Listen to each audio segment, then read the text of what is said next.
یہ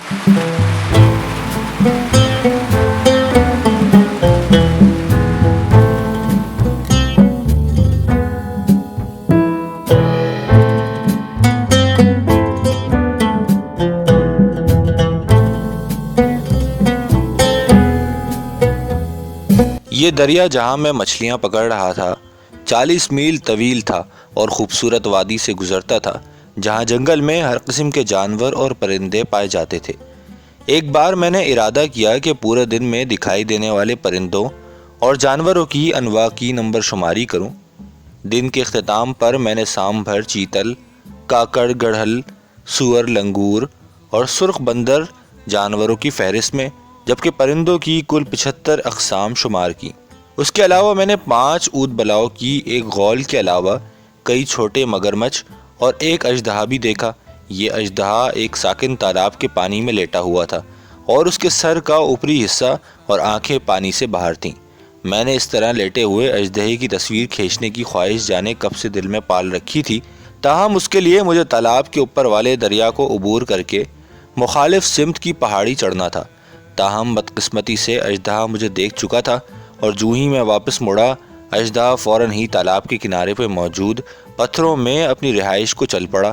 یہ وادی چند جگہوں پر اتنی تنگ ہو جاتی ہے کہ چند جگہوں پر اس کے دوسرے کنارے پر پتھر پھینکا جا سکتا ہے۔ بعض جگہوں پر اس کی چوڑائی 1 میل سے بھی زیادہ ہو جاتی ہے۔ کھلی جگہوں پر املتاس کے درخت اگے ہوئے ہیں جن کے 2-2 فٹ لمبے پھولوں کے گچھے، کروندے اور دیگر جھاڑیوں پر مختلف خوبصورت پھول اس وادی کی خوبصورتی میں اضافہ کرتے ہیں۔ ان پھولوں کی خوشبو مجموعی طور پر فضا کو انتہائی خوشگوار بنا دیتی ہے اور پرندوں کی چہچہاہٹ ماحول کو انتہائی خوشگوار بنا دیتی ہے۔ اس طرح کے مقام پر مہاشیر کا شکار کرنا بادشاہوں کو زیب دیتا ہے، تاہم اس جگہ میری آمد کا مقصد مہاشیر کا شکار نہیں تھا بلکہ دن کی روشنی میں شیر کی متحرک فلم بنانا تھا۔ تاہم جب روشنی مناسب نہ رہی تو میں نے کیمرہ رکھ کر بنسی اٹھا لی۔ میں الگ صبح سے ہی گھر سے نکل آیا تھا۔ شیرنی اور اس کے 2 بچوں کی متحرک فلم بنانے کے لیے میں نے گھنٹوں خرچ کیے تھے۔ یہ شیرنی نوعمر تھی اور ہر نوعمر ماں کی طرح پریشان تھی، اور جو ہی میں اس کے قریب ہوتا تو وہ فوراً ہی گھنی جھاڑیوں میں بچوں سمیت چھپ جاتی۔ تاہم بچوں کے ساتھ موجود ہر شیرنی کو تنگ کرنے کی ایک حد ہوتی ہے، چاہے وہ نوعمر ہو یا بوڑھی۔ جو ہی یہ حد پوری ہوئی تو میں نے اپنا طریقہ بدل دیا اور گھاس کے کھلے میدان کے کنارے درختوں پر بیٹھا۔ اس طرح لمبی گھاس میں کھڑے پانی کے تالاب کے کنارے چھپا رہا جہاں سے شیرنی اور اس کے بچے اکثر پانی پیتے تھے۔ تاہم ناکامی ہوئی۔ جب ڈھلے سورج کی روشنی گھاس کے ان قطعوں سے ہٹی تو میں نے کوشش ترک کر دی اور اس دن کو سینکڑوں ایسے ہی دنوں میں شمار کیا جو میں نے اسی طرح شیروں کی فلم بنانے کی ناکام کوشش میں خرچ کیے تھے۔ میرے ساتھ 2 آدمی بھی تھے جو دریا کے دوسرے کنارے درخت کی چھاؤں میں بیٹھے تھے۔ انہیں بلا کر میں نے کیمرہ انہیں دیا اور بنسی اٹھا لی۔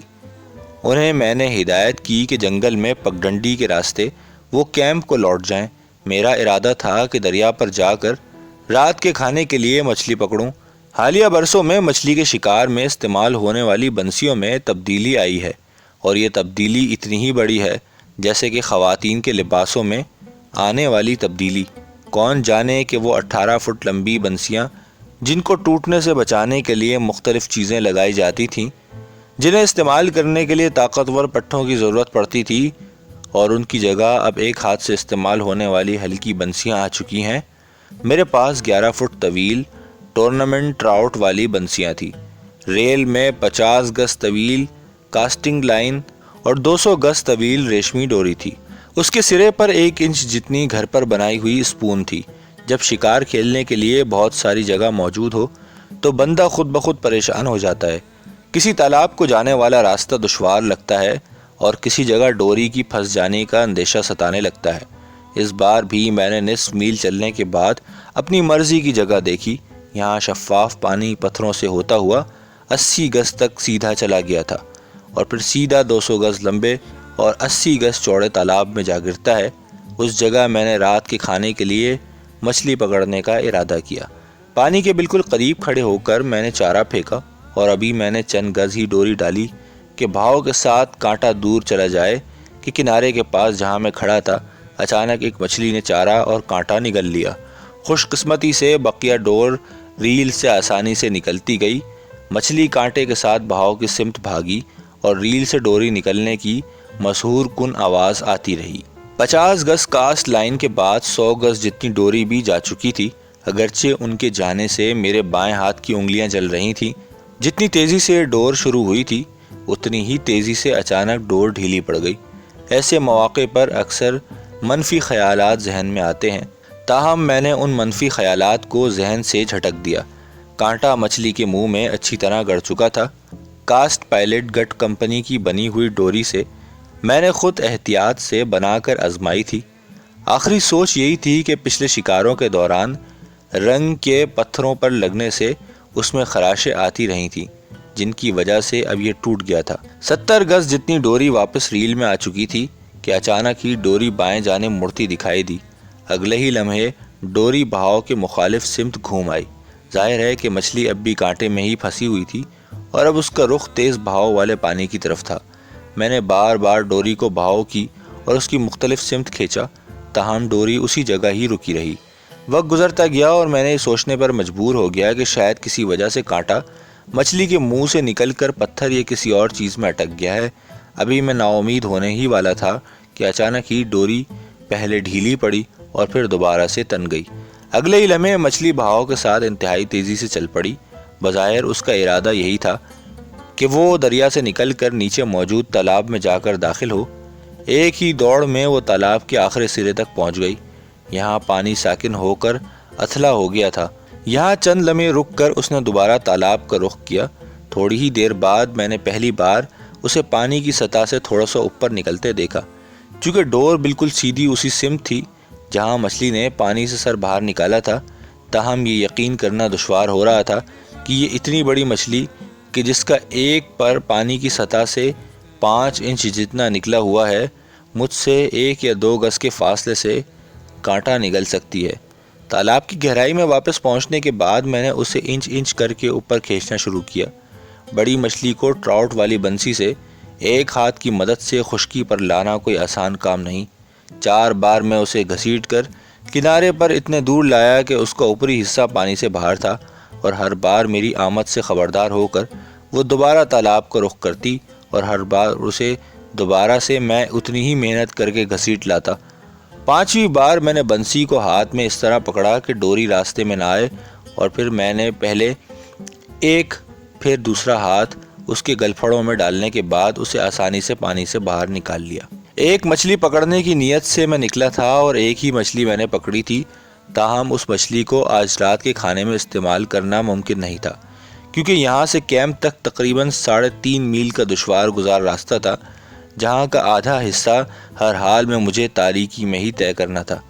11 پاؤنڈ وزنی کیمرہ واپس بھیجتے وقت میں نے وہ صوتی دھاگا اپنے پاس ہی رکھ لیا تھا جس کی مدد سے میں درخت پر چڑھنے کے بعد کیمرہ اوپر کھینچتا تھا۔ اس دھاگے کا ایک سرا میں نے مچھلی کے گلپھڑے سے داخل کر کے منہ سے نکالا اور گرا لگا دی، پھر میں نے دوسرا سرا درخت کی شاخ سے باندھ دیا۔ اس طرح مچھلی ایک بڑے پتھر کے پیچھے نسبتاً پرسکون پانی میں رک گئی۔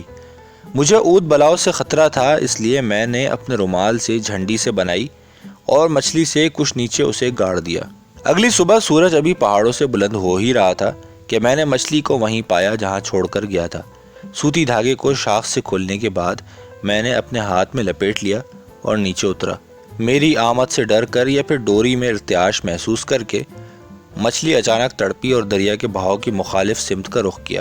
مچھلی کی یہ حرکت اتنی غیر متوقع تھی کہ میں پھسلوان پتھر پر اپنے پیر نہ جما سکا اور مچھلی کے پیچھے پیچھے پانی میں گرا۔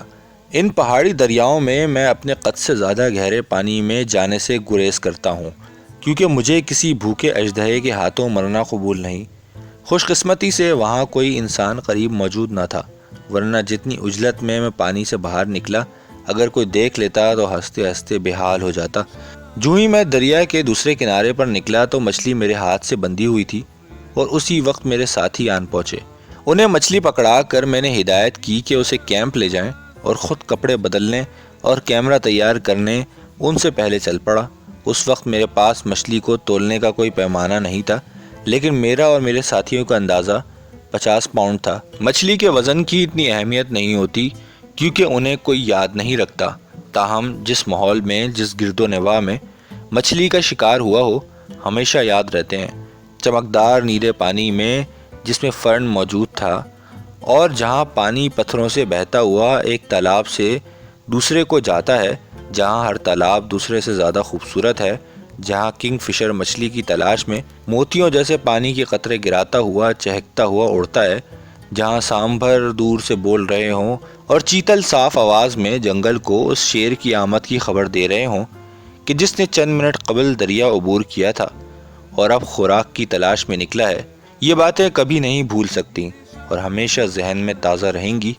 ایسی جگہ جہاں انسان نے ابھی تک فطرت کو بدلنے کی کوشش نہیں کی۔